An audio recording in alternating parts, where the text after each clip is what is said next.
இதுக்கு முன்னதாக ஸோ இந்த மீட்டிங் வந்து ஒரு 30 மினிட்ஸில் முடியும். So will extend to furthermore 30 minutes. So கிறிஸ்பா will have only 1 hour meeting. அதுக்கு முன்னால் please before that I'm trading strategies is what the theory what we are going to discuss. Trading strategies, trading strategies in போட்டிருக்கேன், but in also investment strategies. So this is a general disclaimer. Whatever the stocks that I'm discussing here, I hold it, let us assume. So investors are suggested to do their own research, and we are not responsible for anything that is discussed here. சரி sir, நிறைய meetings இந்த மாதிரி போட்டுகிட்டே இருக்கோம். இதில் நான் இதை சொல்கிறதுக்கு முன்னால் இந்தியாவோட growth story is intact.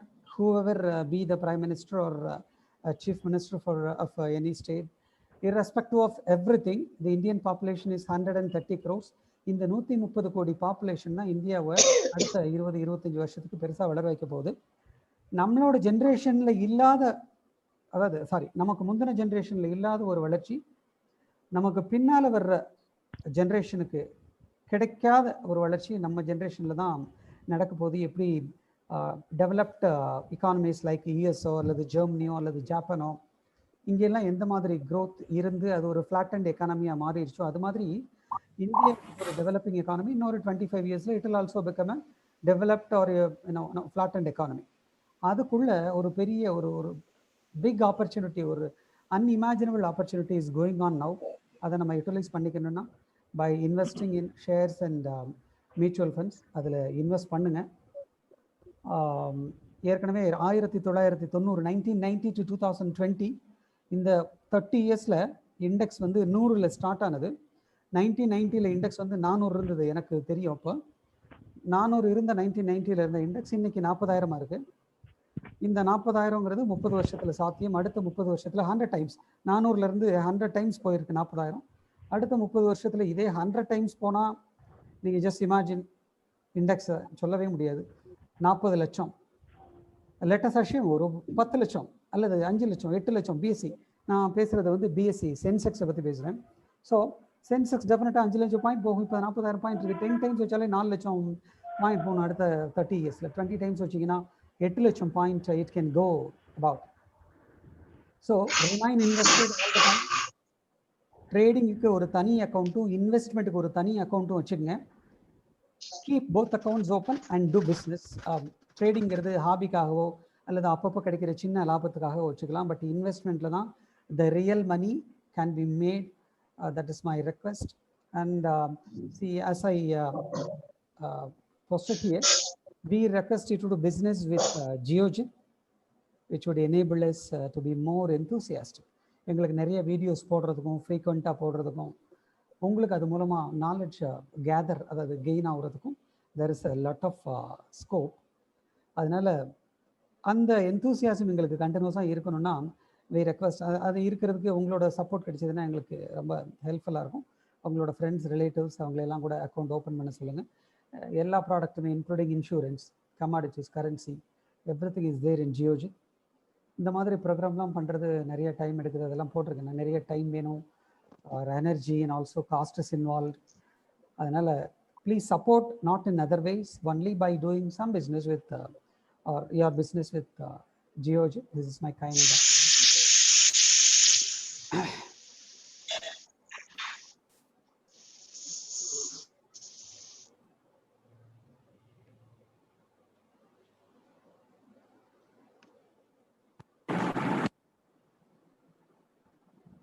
So முதல்ல நான் ஸ்டார்ட் பண்ணுறது சார், நம்ம எல்லோரும் இன்வெஸ்டிங் ஸ்ட்ராட்டஜிஸ்லேருந்து ஸ்டார்ட் பண்ணுவோம். எப்படி இன்வெஸ்ட் பண்ணணும்? எல்லா பேரும் இன்வெஸ்ட் பண்ணுறோம். இன்வெஸ்ட்மெண்ட்லேயும் பணம் சம்பாதிக்க முடியலையே, நிறைய பேர் சம்பாதிச்சுட்டு இருக்காங்களே, நம்மளால் முடியலையே, ஏன் இன்வெஸ்ட்மெண்ட்டில் நம்மளால் பணம் பண்ண முடியல? அதில் சின்ன சின்ன விஷயங்களை ஃபாலோ பண்ணால் நம்மளால் நிறையா பணம் பண்ண முடியும். ஸோ நான் வந்து முதல்ல ஒரு போர்ட்ஃபோலியோ டிசைன், எல்லாருமே போர்ட்ஃபோலியோ வச்சுருக்கோம். நம்பர் ஆஃப் ஸ்டாக்ஸ் வந்து ஒரு 40 ஷேரோ 50 கம்பெனியோ 60 கம்பெனியோ 100 கம்பெனியோ நம்ம வச்சுருக்கலாம். பட் சில ரூல்ஸ் இருக்குது. இதுக்கு முன்னால் பணம் பண்ணவங்க என்னென்ன ரோல்ஸ் எல்லாம் சரியாக இருக்கும்னு ஃபிக்ஸ் பண்ணிட்டு போயிருக்காங்க இல்லையா, அந்த ரோல்ஸை நான் அதெல்லாம் சும்மா எல்லாமே உங்களுக்கு தெரிஞ்ச விஷயந்தான். இதை நான் ரிப்பீட் பண்ணுறது மூலமாக உங்களுக்கு ரிமைண்ட் பண்ணுறேன் அப்படின்னு எடுத்துக்கங்க. ஸோ முதல்ல அந்த போர்ட்ஃபோலியோவை நம்மளோட ஸ்டாக்ஸை வந்து எப்படி டிசைன் பண்ணலாம், கொஞ்சமாக பணம் இன்வெஸ்ட் பண்ணாலே நல்ல ரிட்டர்ன்ஸை ஓவர் அ பீரியட் ஆஃப் டைமில் லெட்டஸ் சே எப்படி 100 கோடி ஆக்குறது, அது வந்து 30 வருஷத்தில் தட் இஸ் ஹைலி பாசிபிள். வெறும் 10 லட்சம் ஒன் டைம் இன்வெஸ்ட்மெண்ட், அது 100 கோடியா எப்படி மாற்றுறது 30 வருஷத்தில். 30 வருஷத்துலங்கிறது நமக்கு ரிட்டையர்மெண்ட் வந்துடலாம். அப்புறம் நமக்கு அது இது ஒரு பெரிய பீரியடாக இருந்ததுன்னா அது நம்மளோட அடுத்த ஜென்ரேஷனுக்கு ரொம்ப ஹெல்ப்ஃபுல்லாக இருக்கும். அந்த மாதிரி ஒரு விஷயத்துக்கு போகும்போது வருஷத்துக்கு வருஷம் நம்மளோட ஸ்டாக் வந்து 25% வளர்ந்தாலே போதுமானது. 25% கேகர் காம்பவுண்டட் ஆனுவல் க்ரோத் ரேட்டில் ஒரு ஸ்டாக் நம்ம வச்சிருக்கிறது வளர்ந்ததுன்னா, அல்லது நம்ம போர்ட்ஃபோலியோ வளர்ந்ததுன்னா 10 லட்சங்கிறது 3 வருஷத்தில் டபுள் ஆகும். 10 வருஷத்தில் சாரி 3 வருஷத்தில் டபுள் ஆகும் நம்ம ஸ்டாக். 10 லட்சங்கிறது 20 லட்சம் ஆகும். அடுத்த 3 வருஷத்தில் 6வது வருஷம் அது 40 லட்சம் ஆகும். இப்படி நீங்கள் 30 வருஷம் போட்டு போனீங்கன்னா இட் வில் பிகம் 100 crores. நீங்கள் அதை கால்குலேட் பண்ணி பாருங்கள். So that is really possible. எனக்கு 100 கோடிலாம் வேணாம் சார், எனக்கு கொஞ்சம் 1 லட்சம் அட்லீஸ்ட் நீங்கள் 100 டைம்ஸ்க்கு நம்ம 1 லட்சம் போட்டால் தட் கேன் பிகம் 1 crore. 1 லட்சம் போட்டு 1 கோடி ரூபா சம்பாதிக்கிறோம். That needs long term investment, patience, continuous reading and everything. இப்போ நான் இந்த மாதிரி மீட்டிங்ஸை எங்களால் முடிஞ்ச அளவுக்கு we are going to continue so that I'm requesting all the participants to take advantage of the same. Okay, இப்போ ஒரு போர்ட்ஃபோலியோவை எப்படி கன்ஸ்ட்ரக்ட் பண்ணுறது, ஒரு வீட்டை கட்டுற மாதிரி முதல்ல அஸ்திவாரம் போடுற மாதிரி எப்படி ஒரு போர்ட்ஃபோலியோ டிசைன் பண்ணுறது, இந்த வரியெல்லாம் இப்போ நீங்கள் படிச்சிருப்பீங்க 2, 3, 4, 5 பாயிண்ட். நம்பர் ஆஃப் ஸ்டாக்ஸை குறைச்சிக்கங்க, 40 கம்பெனிக்குள்ளே வச்சுக்கலாம்.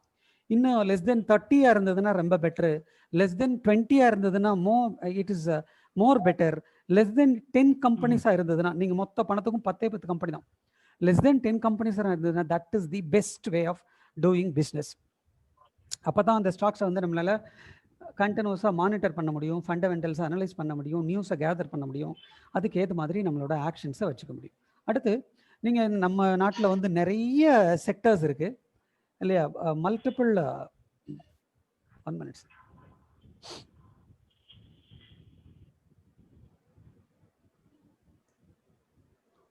மல்டிபிள் செக்டர்ஸ் இருக்குது. Textiles, pharma, IT, cement, steel, sugar, kind of many chemicals. அதில் நீங்கள் எந்த ஸ்டாக்கில் இன்வெஸ்ட் பண்ணாலும் நிறைய பேர் என்ன பண்ணுவோன்னா 1 லட்ச ரூபாய் கையில் வச்சுருக்கோன்னா அந்த 1 லட்ச ரூபாய்க்கு ஒரே ஒரு கம்பெனி வாங்கி வச்சுருப்போம், அல்லது ஒரு 2 கம்பெனி வாங்கி வச்சுருப்போம். ஸோ செக்டர் அலோகேஷனுங்கிறது ரெண்டுமே ஒரே தான் இருக்கும். ஹிந்துஸ்தான் லீவர், ஐடிசி ரெண்டையும் சேர்த்து 1 லட்ச ரூபாய்க்கு வாங்கி வச்சா எஃப்எம்சிஜி செக்டருக்கு மாத்திரம் நம்ம 100% அலோகேஷன் கொடுத்துருக்கோன்னு அர்த்தம். So that is actually not right. So பாருங்கள், give any sector not more than 15 to 20% of your portfolio.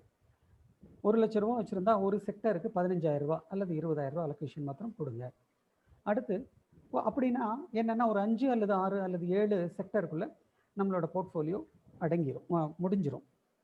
Give any stock less than 10% of your portfolio. 1 லட்ச ரூபா வச்சுருக்கோம், 1 லட்ச ரூபாய்க்கும் கனரா பேங்கை வாங்கி வச்சுருந்தா that is a great mistake. If something happens wrong to the company, any particular company, I'm not talking about Canara Bank, ஏதோ ஒரு கம்பெனிக்கு ஏதாவது நம்ம நினைக்காத மாதிரி நடந்துருச்சு அப்படின்னாக்கும் நம்ம பணம் பூராமே போயிடும். ஸோ ஒரு கம்பெனிக்கு ஒரு ஸ்டாக்குக்கு 10% கொடுங்க வெயிட்டேஜ் அதிகபட்சமாக. அடுத்து maintain only 3 to 4 stocks by sector. ஒரு செக்டர் இப்போ ஐடி தான் வாங்க போகிறேன் அப்படின்னா அதில் அதிகபட்சமாக 3 கம்பெனி வச்சுக்கலாம் அல்லது 4 கம்பெனி வச்சுக்கலாம். இப்படி ஒரு செக்டருக்கு 4 ஸ்டாக் அல்லது 3 ஸ்டாக். கடைசியாக மார்க்கெட் கேப் பேஸ்ட் அலோகேஷன் நம்ம சொல்கிறோம் இல்லையா, mega cap, monster cap, large cap, mid cap, small cap, இந்த மாதிரி நிறைய கேப்ஸ் இருக்குது. ஸோ அதில் எந்தெந்த கேப் உங்களுக்கு பிடிக்கும், எந்தெந்த கேப்புக்கு என்ன வெயிட்டேஜ் கொடுக்கணும். சார் கேட்குது இல்லையா நான் பேசுறது? வருது. சரி, ஓகே. ஹலோ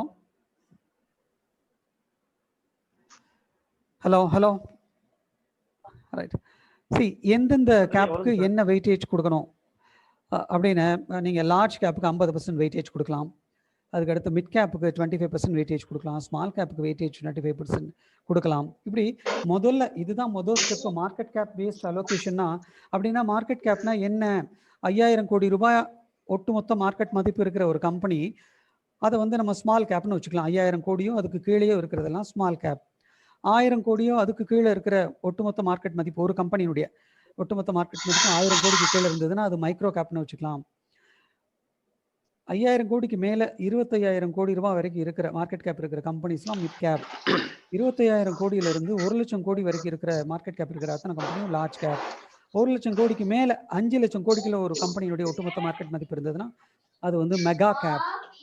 அதுக்கு மேலே இருந்ததுன்னா 5,00,000 கோடிக்கு மேலே இருந்ததுன்னா அதெல்லாமே மான்ஸ்டர். நீங்கள் வெரி பிக் கம்பெனிஸ்.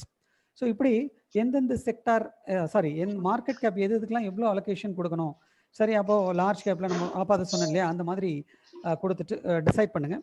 உங்களுக்கு ஒரு போர்ட்ஃபோலியோவை டிசைன் பண்ணி கொடுக்கணும் அப்படின்னா நீங்கள் தாராளமாக you can approach me so that whatever I know whatever I learned out the markets I can help doing or help designing your portfolio.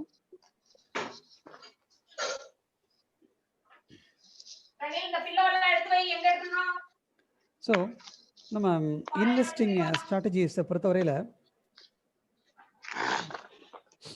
நான் ஏற்கனவே சொல்கிற பாயிண்ட்டையே திருப்பி சொல்கிறேன் சார். அதுதான் முதல் பாயிண்டே கூட. எப்பயுமே never ever look at the indices. இண்டெக்ஸை பார்க்காதீங்க.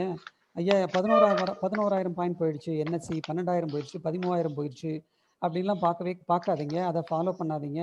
உங்களோட லைஃப் டைமில் அந்த தப்பை பண்ணாதீங்க. as it has no correlation with your returns.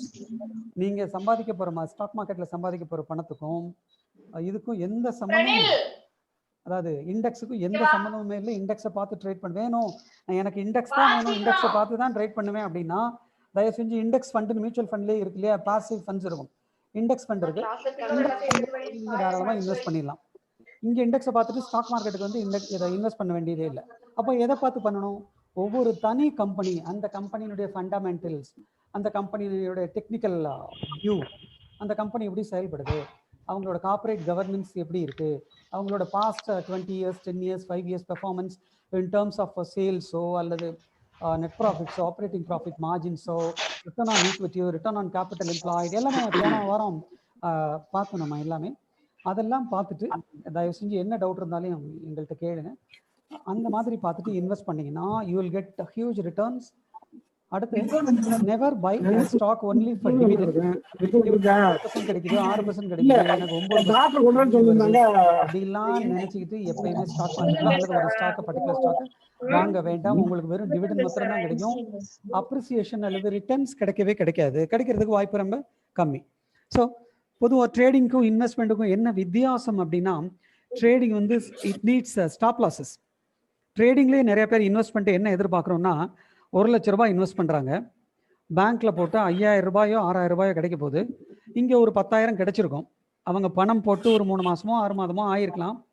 என்ன சார் 1,00,000 ரூபாய்க்கு 10,000 ரூபா தான் எடுத்து கொடுத்துருக்கீங்க, நான் தான் ரிஸ்க் எடுக்கிறேன்ல, 10,000 ரூபா தான் எனக்கு லாபமா அப்படின்னு. இன்னும் 6 மாதம் இருக்குது, இன்னும் அவங்க வாங்கி வச்சிருக்கிறதெல்லாம் ஏற வேண்டியது இருக்குது. ஸோ இதில் there is a point that trading அப்படின்னு வந்துட்டா நீங்கள் எல்லாரும் கீப் ஸ்டாப் லாஸஸ். நான் இப்போ சொல்கிற பாயிண்ட்டுக்கு அப்புறம் வரேன். ட்ரேடிங்னா ஸ்டாப் லாஸ் வேணும். பட் இன்வெஸ்ட்மெண்ட் அப்படின்னா அந்த கம்பெனியினுடைய P&L அக்கௌண்ட்டையும் பேலன்ஸ் ஷீட்டையும் விடாமல் ஸ்டடி பண்ணிக்கிட்டே இருங்க. டவுட் இருந்ததுன்னா you can also ask as. So அடுத்த பாயிண்ட் வந்து get ready a plan and to not abandon. முதல்லயே பிளான் வச்சுக்கோங்க. நம்ம இவ்வளவுதான் பணம் போட போறோம், நம்மளோட டோட்டல் இன்வெஸ்ட்மெண்ட் அடுத்த 10 வருஷத்துல இதுதான் இருக்க போகுது, எத்தனை வருஷத்துக்கு நம்ம மார்க்கெட்ல இருந்து இன்வெஸ்ட் பண்ண போறோம், எவ்வளவு பணம் பண்றதுக்கு நம்ம பிளான் பண்ணியிருக்கோம். ஸோ அந்த பிளானை இடையிலேயே டிஸ்டர்ப் பண்ணிட்டு எனக்கு கல்யாண செலவு இருக்கு, வீடு கட்டுறதுக்கு, பின் மாடி எடுக்கிறதுக்கு செலவு இருக்கு, அல்லது ஒரு பிளாட் வாங்குறதுக்கு பணம் தேவைப்படுது அப்படின்னு சொல்லி நிறைய பேர் என்ன பண்ணுவாங்கன்னா, அந்த அவங்க பண்ணியிருக்கிற அந்த ஃபினான்ஷியல் பிளானிங்கே வந்து கொலாப்ஸ் பண்ணிடுவாங்க அவங்கள அறியாமலேயே. But now the awareness is becoming very high. எல்லாருமே முதல்ல ஒரு பிளான் வச்சுக்கிறாங்க. இதுதான் பிளான், இந்த பணத்தை நான் வெளியே எடுக்க போறதே இல்லை, அடுத்த 25 வருஷத்துக்கு இந்த பணத்தை வெளியே எடுக்க போறது இல்லை, அல்லது 10 வருஷத்துக்கு எடுக்க போறது இல்லை அப்படிங்கிற பிளான் முதல்ல பண்ணி வச்சுக்கிறாங்க. அதுக்கு இடையில அதை கட் பண்றது இல்லை. அப்படி வந்துட்டாங்க இப்போ யங்ஸ்டர்ஸ்லாம் அப்படி வர்றாங்க. ஸோ யங்ஸ்டர்ஸோட நம்ம போட்டி போடணும். நிறைய 30 வயசுக்கு மேலே இருக்கிறவங்க, 35 வயசுக்கு மேலே இருக்கிறவங்க எல்லாம் யங்ஸ்டர்ஸோட போட்டி போடுறது ரொம்ப கஷ்டம். அதாவது ஓடுறது ரொம்ப கஷ்டம். பட் இதில் வந்து ஸ்டாக் மார்க்கெட்டில் நம்ம வந்து அவங்களை காட்டிலும் சீனியராக இருக்கலாம் இல்லையா. ஸோ அதுக்கு வந்து will have to stick to a plan, அவ்வளோதான். அப்புறம் கீப் யுவர் எக்ஸ்பெக்டேஷன்ஸ் ரியலிஸ்டிக். இதுதான் அப்போ அதை நான் சொன்னேன், 1,00,000 ரூபா போட்டு எனக்கு மாதத்துக்கு 20,000 ரூபா வேணும், ஒரு மேடம் கூட என்கிட்ட வந்து ஆஃபீஸ்க்கே வந்தாங்க, கேட்டாங்க, சார் 1,00,000 ரூபா போகிறோம், எனக்கு மாதம் மாதம் 10,000 ரூபா மாத்திரம் போதும் சார், அதுக்கு மேலே வேண்டாம், ட்ரேடிங்கில் சம்பாதிச்சு கொடுங்கன்னு. ஒன்றும் பதில் சொல்ல, நீங்கள் அக்கௌண்ட் வேறு எங்கேயாவது ஓப்பன் பண்ணுங்கன்னு சொல்லி நான் அனுப்பிச்சி விட்டேன். ஸோ எக்ஸ்பெக்டேஷன் என்ன ரியலிஸ்டிக்காக வச்சுக்கலாம்னா, இன்னைக்கு பெஞ்ச்மார்க் ரேட் என்ன, இன்ட்ரெஸ்ட் ரேட் என்ன, கிட்டத்தட்ட 6%. அதுக்கு மேலே கிடைச்சா that is very big benefit. ஆனால் ஷேர் மார்க்கெட் வந்து ரிஸ்கியாக இருக்குது, ஃப்ளக்சுவேட்டிங்காக இருக்குது. ஷேர் மார்க்கெட்டு வருஷம் பூரா ஃப்ளக்சுவேட்டாக தான் இருக்கும். அதை அடுத்த பாயிண்டில் பார்க்கலாம். Fluctuation is normal. ஃப்ளக்சுவேஷனை நம்ம நார்மலாக எப்போ எடுத்துக்கிறோமோ அது வந்து நம்மளோட ஏன்னா வின்னிங் ஸ்ட்ராட்டஜிக்கு தட் வில் ஹெல்ப். அடுத்து நம்ம திருப்பி வர பாயிண்டில் will explain. Don't attach your self to any company. கேட்பாங்க, சார் இந்த கம்பெனியை கண்டினியூஸாக வச்சுக்கலாமா, அது 100 ரூபாயிலிருந்து 10 ரூபாய்க்கு வந்திருக்கும், சார் இதை வச்சுக்கலாமா கண்டினியூஸாக நான் வச்சுக்குவா சார் அப்படின்னு கேட்பாங்க.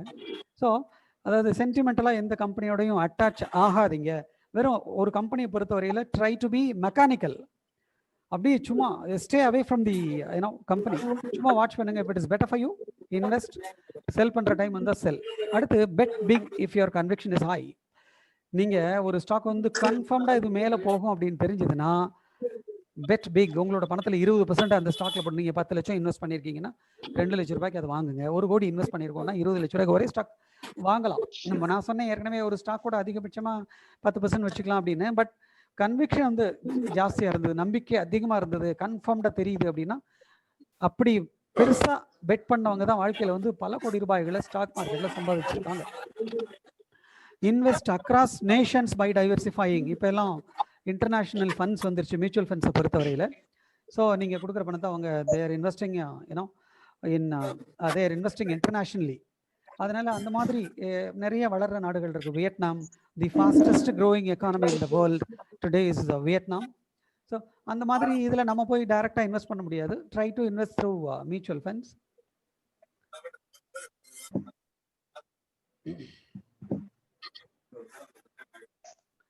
Fix your time horizon and stick to it. அப்போதே பேசிட்டோம், எவ்வளோ நாள் வச்சுருக்கணும் அப்படிங்கிறத முதல்ல முடிவு பண்ணுங்கள், எத்தனை வருஷம் வச்சுருக்கணுங்கிறது. இப்போ நம்ம பேசுகிறது எல்லாமே இன்வெஸ்ட்மெண்ட்டை பற்றி பேசிகிட்டு இருக்கோம். அடுத்து அவாய்டு செக்டாரல் அண்டர் பெர்ஃபார்மன்ஸ். ஒரு செக்டர் இருக்குது, சில ஷேர்ஸ் அந்த செக்டரில் ஒரு பர்டிகுலர் செக்டரில் கம்மியாகவே வருஷ கணக்கில் ஏறாமே கிடக்கும். ஸோ அவங்கெல்லாம் அண்டர் பெர்ஃபார்மன்ஸ். எப்பயுமே இன்னும் அவாய்ட் செக்டாரல் அண்டர் பெர்ஃபார்மன்ஸ் அல்லது பிக் செக்டாரல் லீடர்ஸ் அப்படின்னு சொல்லலாம்.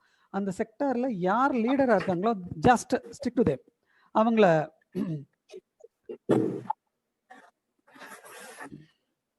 அந்த செக்டாரல் லீடர்ஸை மாத்திரம் வாங்கி வைங்க. Your money will grow very very fast. Then knowing that it's a wrong entry is not, but staying is wrong. நிறைய பேர் நம்ம என்ன பண்ணுவோம், ஒரு ஸ்டாக்கை வாங்கிடுவோம், வாங்கிட்டு ஒரு மாதம் கழிச்சோ, ஒரு நாள் கழிச்சோ, ஒரு வாரம் கழிச்சோ நமக்கு என்ன தெரியும்னா, அடடா நம்ம இது தப்பு போல தெரியுது, இதோட ஃபண்டமெண்டல்ஸ் சரியில்லை, ஏதோ ஒரு பிரச்சனை இருக்குது, கார்பரேட் கவர்னன்ஸ் இருக்குது, ஏதோ ஒரு நெகட்டிவ் நியூஸ் வருது, அப்போ இந்த கம்பெனியினுடைய ஒரு 3 to 5 years பெர்ஃபார்மன்ஸ் வந்து பாதிக்கப்படும் அப்படின்னா அந்த உடனே அந்த ஸ்டாக்கை விட்டு வெளியில் வந்துருங்க. ஏன்னா knowing that it is a wrong entry is not wrong, but அதுலேயே இருந்துக்கிட்டே இருக்குது, தெரிஞ்சும் உள்ளே இருக்கிறது, தட் இஸ் ஹைலி ராங் அப்படின்னு அந்த பாயிண்ட்ல சொல்ல வரும். அப்புறம் accept losses as their integral part but learn to minimize. லாஸ்ங்கிறது உண்மைதான். நிறைய பேர் என்ன பண்ணுவோம், 100 ரூபாய்க்கு வாங்கிட்டு ஸ்டாப் லாஸ் 90 ரூபான்னு வச்சுக்குவோம் மனசுக்குள்ள. 90 ரூபா வந்தோடனே வேணாம் மார்க்கெட் பவுன்ஸ் ஆக போகுது, ஸ்டாப் 80 ரூபா வந்தால் வித்துருவோம் அப்படின்னு நினைப்போம். அப்புறம் 80 ரூபா வந்தோடனே பார்த்தா 20 ரூபா லாஸ் ஆயிடுச்சு, இனிமேல் விற்க வேணாம், இன்னொரு 6 மாதம் வெயிட் பண்ணி பார்ப்போம் அப்படின்னு நினச்சி கடைசியில் அது கீழே எங்கேயோ போயிடும். ஸோ அக்செப்ட் லாசஸ், அது ஒரு பார்ட் ஆஃப் தி, ஏன்னா பைக்கில் போகும்போது திடீர்னு கீழே விழுகிறது எப்படி இன்டெக்ரல் பார்ட் ஆஃப் லைஃபோ அது மாதிரி லாஸ் அக்செப்ட் பண்ணிக்க தெரிஞ்சுக்கணும், அக்செப்ட் பண்ணணும். புக் லாசஸ் அப்படிங்கிறது இன்வெஸ்ட்மெண்ட்டுக்கு பக்காவாக பொருந்தும். கடைசி பாயிண்ட் ரொம்ப முக்கியமானது, அவாய்ட் வாட்சிங் டூ மச் டிவி. நிறைய அப்படி பண்ணுறோம். ஓகே, டிவி வாட்ச் பண்ணுறது that can be avoided.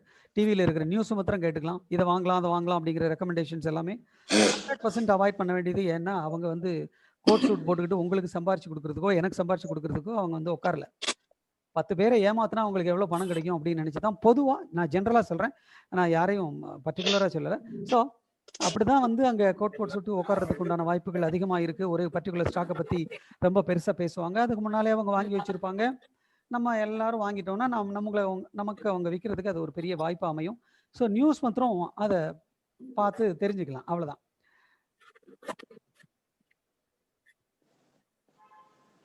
See big picture on the economy and stocks. Concentrate on micro. ஒரு பொருளாதாரத்தினுடைய பெரிய வடிவம் அடுத்த 5 வருஷத்துல எப்படி இருக்கும், அடுத்த 10 வருஷத்துல எப்படி இருக்கும், அல்லது ஒரு கம்பெனியினுடைய 5 வருஷம் 10 வருஷம் எப்படி இருக்கும் அப்படின்னு தயவு செஞ்சு பாருங்க. இண்டெக்ஸை பார்க்காதீங்க. மைக்ரோ நியூஸ், இந்த அது வந்துருச்சு இது வந்துருச்சு, மோடி கீழே விழுந்துட்டாரு அல்லது எந்திரிச்சிட்டாரு, அல்லது ஏதாவது ஒரு லோக்கல் நியூஸ், அல்லது மெட்ராஸ்ல புயல் வந்துருச்சு, வெள்ளம் வந்துருச்சு, அல்லது நார்த் இந்தியாவில் பூரா வெள்ளம் வந்துருச்சு, இதெல்லாம் அந்த ஷார்ட் டேர்ம் ஃபினாமினன் இருக்கு இல்லையா, மைக்ரோ இஷ்யூஸ், இதுல எல்லாம் கான்சென்ட்ரேட்டே பண்ண வேண்டாம். இது கூட இப்போ வந்து பேண்டமிக் வந்துச்சு இல்லையா, but that is a big issue. That is also ஒரு 100 இயர்ஸ் ஹிஸ்ட்ரியில இந்த மாதிரி 1 இயர் பேண்டமிக்ங்கிறது இட் இஸ் வெரி ஸ்மால். அதுவும் 800 கோடி வேர்ல்டு பாப்புலேஷன்ல பாதிப்புக்கு உள்ளானவங்களுடைய எண்ணிக்கை வந்து இட் இஸ் வெரி நெக்லிஜிபிள். அதனால இந்த சின்ன சின்ன விஷயங்கள்லாம் உங்களுக்கு ஆப்பர்ச்சுனிட்டி கொடுத்ததுன்னா வாங்குங்க, இறங்குனா வாங்குங்க. But you must be confident enough on the growth of the economy and also particular stock. அந்த கம்பெனி இன்னும் 5 to 10 இயர்ஸ்ல பெர்ஃபார்ம் பண்ணுமா, பை. ஏன்னா இதுல நிறைய நம்ம என்ன பண்றோம், ஒரு பெரிய பிக்கெஸ்ட் மிஸ்டேக் என்னன்னு கேட்டா, ஒரு 2 லட்சத்தை போட்டுட்டு இவ்வளவுதான் சார் ஸ்டாக் மார்க்கெட்டுக்கு, இதுக்கு மேல நான் போட போறதில்லை அப்படின்னு சொல்லுவோம். நம்ம வாங்கின உடனேயே அந்த ஸ்டாக் விழுந்து 50% கரெக்ஷன் வரும். வேடிக்கை பார்த்துக்கிட்டே இருப்போம். நம்ம பணம் மட்டும் நிறைய இருந்தாலும் கூட நம்ம வாங்க மாட்டோம். ஏன்னு கேட்டால் அந்த ஸ்டாக் மேல அதை 100 ரூபாய்க்கு வாங்கும் போது இருக்கிற நம்பிக்கை அதே ஷேர் வந்து 50 ரூபாய்க்கு வரும்போது இருக்காது.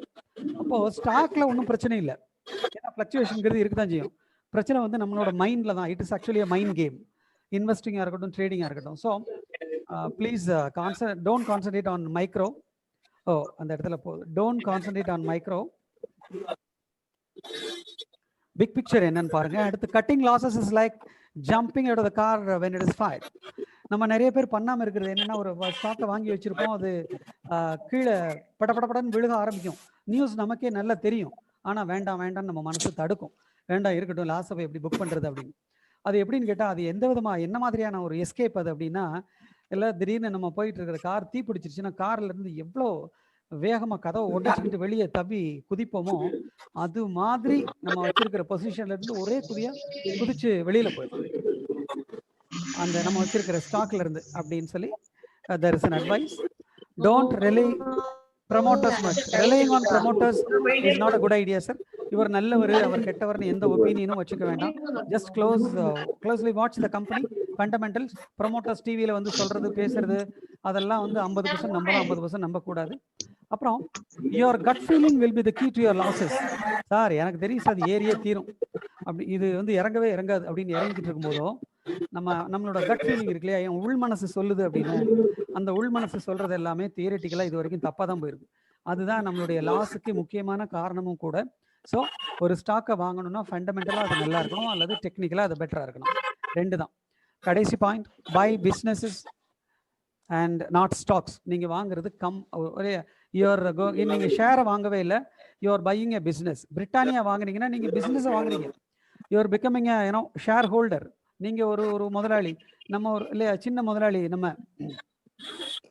ஸோ நம்ம போய் ஒரு ஸ்டாக் வாங்கிட்டோம், ஒரு 3000 ரூபாய்க்கு வாங்கிட்டோம், 2000 ரூபாய்க்கு வந்துச்சுன்னு சொல்லிட்டு நம்ம வருத்தப்படுறது எல்லாமே அதை பற்றி தான்.